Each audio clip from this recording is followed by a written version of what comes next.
Hello students, welcome to our YouTube channel. आज हम लोग 10th ICSE बोर्ड से मशीन चैप्टर में थोड़ा आगे बढ़ेंगे। ठीक है, जो हमने पिछला टॉपिक पढ़ा था mechanical advantage, load, effort, velocity ratio, ठीक है, इन सब के बेस पे हम कुछ क्वेश्चन सॉल्व करेंगे आज। ठीक है, और अगले 2 से 3 लेक्चर में ये चैप्टर भी खत्म हो जाएगा। ठीक है, तो आपके टोटल 3 चैप्टर खत्म हो जाएंगे। ठीक, वीडियो से स्टार्ट करने से पहले आप जो है चैनल को सब्सक्राइब कर लीजिए अगर नहीं किया है, और बेल आइकन को प्रेस करके वीडियो को शेयर भी कीजिए। चलिए स्टार्ट करते हैं। तो पहला क्वेश्चन देखते हैं क्या है। A machine is driven by a 100 kg mass. ठीक, तो देखो बेटा, कभी भी लिखा है ड्रिवन बाय, ठीक है, ओवरकम बाय, पिछला लेक्चर पढ़ा था ना, तो वो फोर्स जिससे लोड क्या होता है, ओवरकम होता है। ठीक, तो driven by a 100 kg mass. ठीक, यहां देख लो, driven by a 100 kg mass. ठीक, देखो बेटा, ये क्वेश्चन होते आसान है, लेकिन लोड और एफर्ट निकालने में इंसान गलती कर देता है। हालांकि इस क्वेश्चन में साफ साफ लिखा है लोड ऑफ मास 500 kg, लेकिन कभी कभी नहीं लिखा रहता है, फोर्स ऑफ मास फोर्स दिया रहता है। ठीक है, तो प्रॉब्लम हो जाती है। Driven by mass of 100 kg that falls 8 metre in 4 second. ठीक है, 8 मीटर फॉल होता है 4 सेकंड में। If it lifts a load of mass 500 kg, अगर ये जो है एक लोड को लिफ्ट करता है, ठीक है, यहां से हमने 100 kg का मास गिराया 8 मीटर की ऊंचाई से 4 सेकंड तक। ठीक है, तो क्या हुआ बेटा, 500 kg का मास जो है वो ऊपर आया। ठीक, वर्टिकली अपवर्ड्स ऊपर आया। Taking g equal to 10 metre per second square, calculate force exerted by the following mass. पहला पार्ट क्या है हमारा, हमको क्या कैलकुलेट करना है, force exerted by the falling mass. तो फॉलिंग मास कौन सा है, ये वाला मास है। तो ये मास कितना फोर्स एक्सर्ट करेगा, F is equal to mg force exert करेगा। ठीक है, फोर्स क्या होता है, वेट ही तो होता है, जो वेट लगाएगा, वेट होगा वही क्या होगा, फोर्स होगा। F is equal to mg, m कितना है 100, और g की वैल्यू हमें कितनी लेनी है 10, तो ये कितना हो गया 1000 न्यूटन। तो फोर्स जो फॉलिंग मास ने एक्सर्ट किया है वो कितना हुआ 1000 न्यूटन। क्लियर है। ठीक, इजी क्वेश्चन है लेकिन समझना जरूरी है।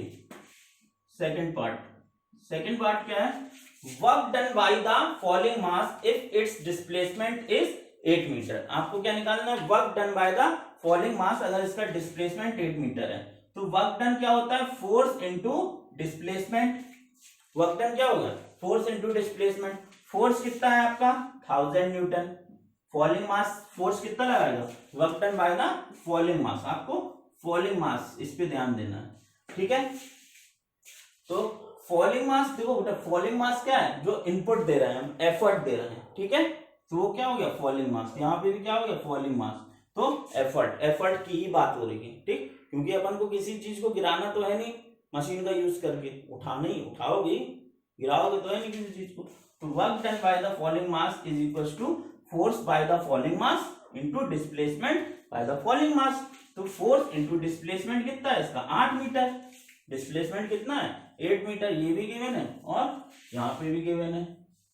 ठीक है, 8 मीटर क्या हो गया, डिस्प्लेसमेंट हो गया, तो वर्क डन क्या हो गया 8000 जूल। वर्क डन कितना हो गया 8000 जूल। थर्ड पार्ट की तरफ बढ़ते हैं।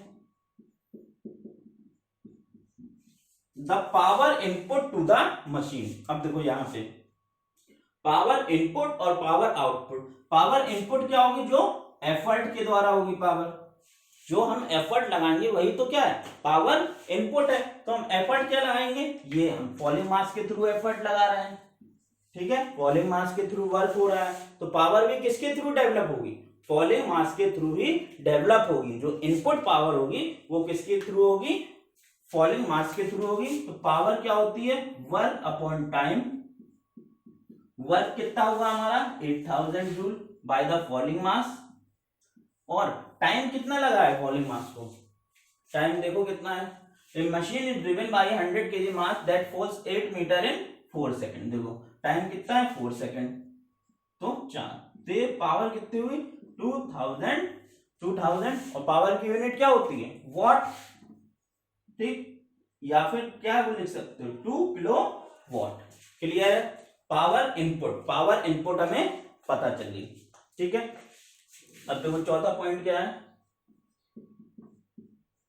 चौथा पॉइंट है the power output of the machine if its efficiency is 60%। आपको क्या गिवन है, एफिशिएंसी गिवन है 60%, आपको क्या निकालना है, पावर आउटपुट, ठीक। तो फॉर्मूला हम कितनी बार पढ़ चुके हैं, efficiency is equal to power output divided by power input, ठीक है। एफिशिएंसी का फॉर्मूला क्या होता है, power output divided by power input. तो पावर आउटपुट पावर कितनी है, आउटपुट पावर है हमें निकालनी है, तो पावर आउटपुट, और इनपुट पावर कितनी है, इनपुट पावर ये 2 किलोवाट या फिर 2000 वॉट।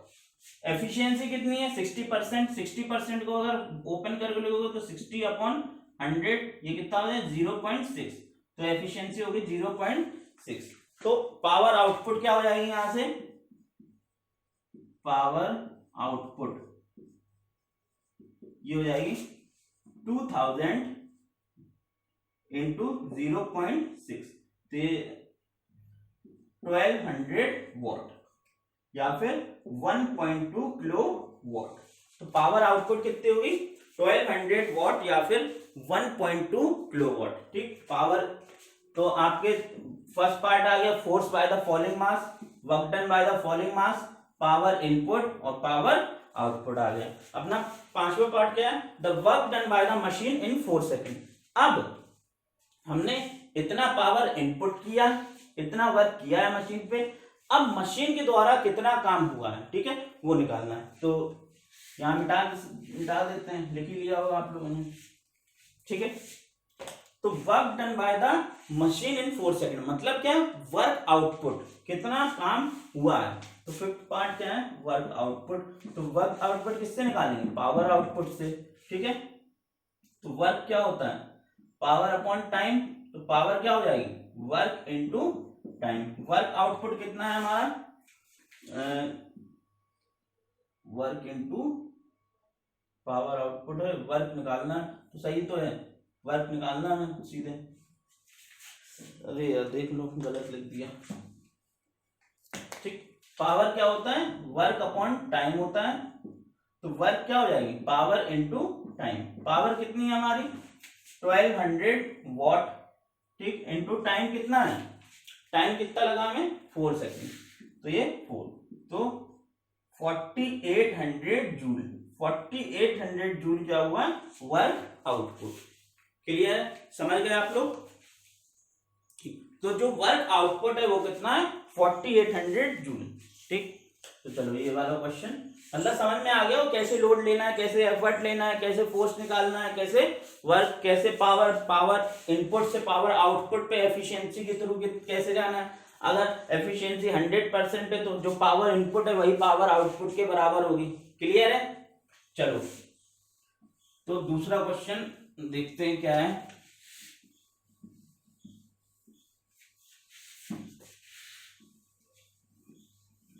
छोटा क्वेश्चन है इसलिए वरना हम स्किप करके कर देते हैं।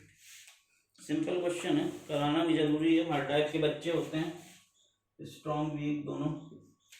Calculate the ideal mechanical advantage, calculate the ideal mechanical advantage of a lever, यहां पे लिख दो ऑफ ए मशीन, ठीक है, of a machine in which the effort arm is 60 centimeter, in which the effort arm is 60 centimeter and load arm is 4 centimeter, ठीक है, load arm क्या है 4 सेंटीमीटर।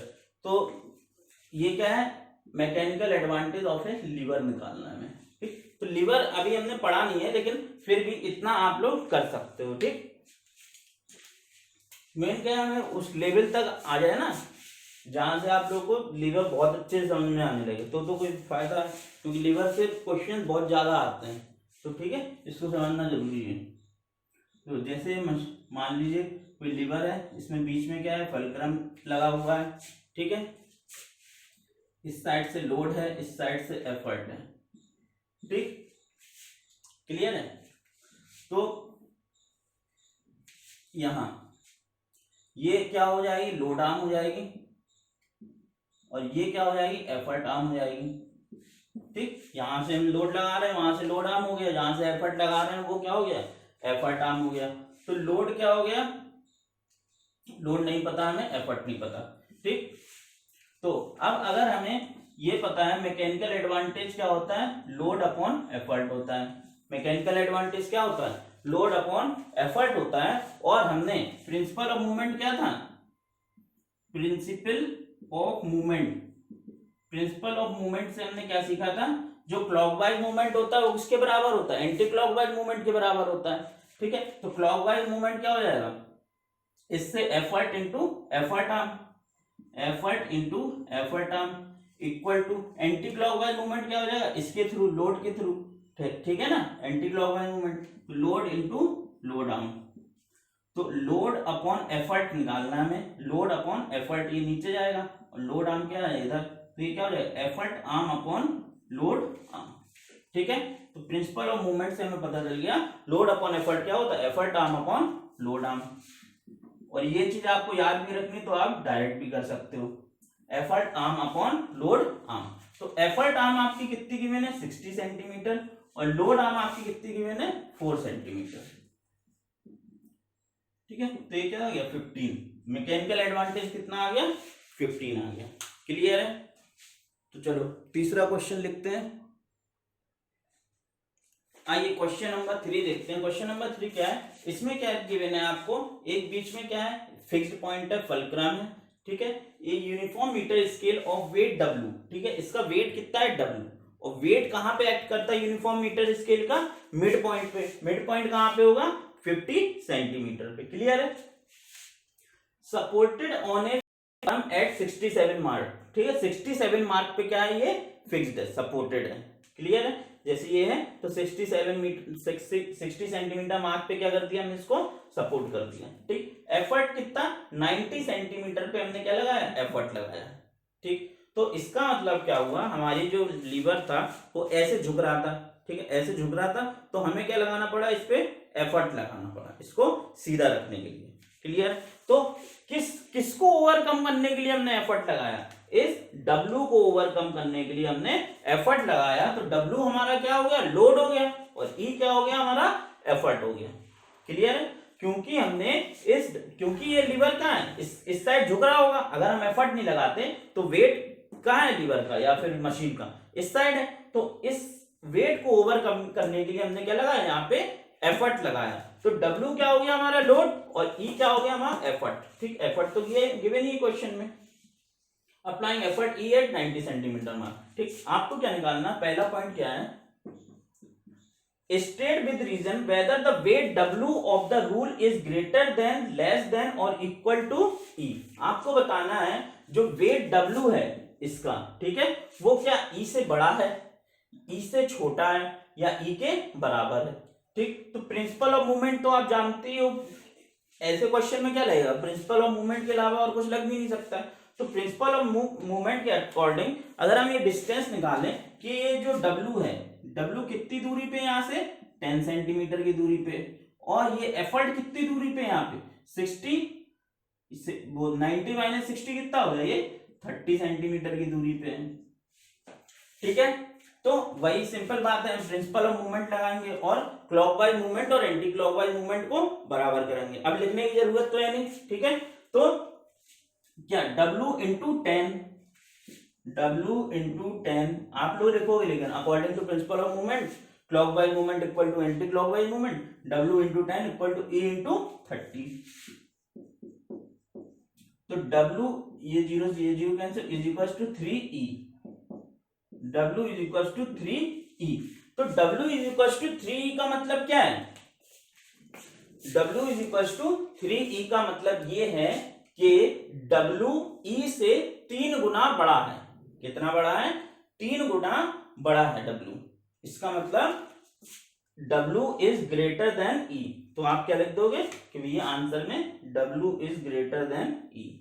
ठीक, अब आपको सिंपली क्या निकालना है? मैकेनिकल एडवांटेज निकालना है। सेकंड पार्ट में क्या निकालना है? Mechanical advantage. ये सब तो हर क्वेश्चन में निकालना पड़ेगा, ठीक है। मैकेनिकल एडवांटेज क्या होता है? Load upon effort. तो लोड क्या है हमारा? W, और एफर्ट क्या है हमारा? E। लोड की W की जगह क्या लिख सकते हैं? 3E upon E। E से E कैंसिल हो गया। मैकेनिकल एडवांटेज कितना आ गया हमारा? 3। मैकेनिकल एडवांटेज आ गया हमारा 3। तो ठीक है, तो इस लेक्चर में इतना ही। अगले लेक्चर में हम लोग लीवर के बारे में पढ़ेंगे, ठीक। उसके बाद पुली और फिर ब्लॉक एंड टैकल सिस्टम, ठीक। तो आई होप कि आपको ये तीनों क्वेश्चन जो मैंने समझाया वो समझ में आया, ठीक। बाकी अगले लेक्चर में पढ़ेंगे जो भी होगा, ठीक। तो जय हिंद, जय भारत।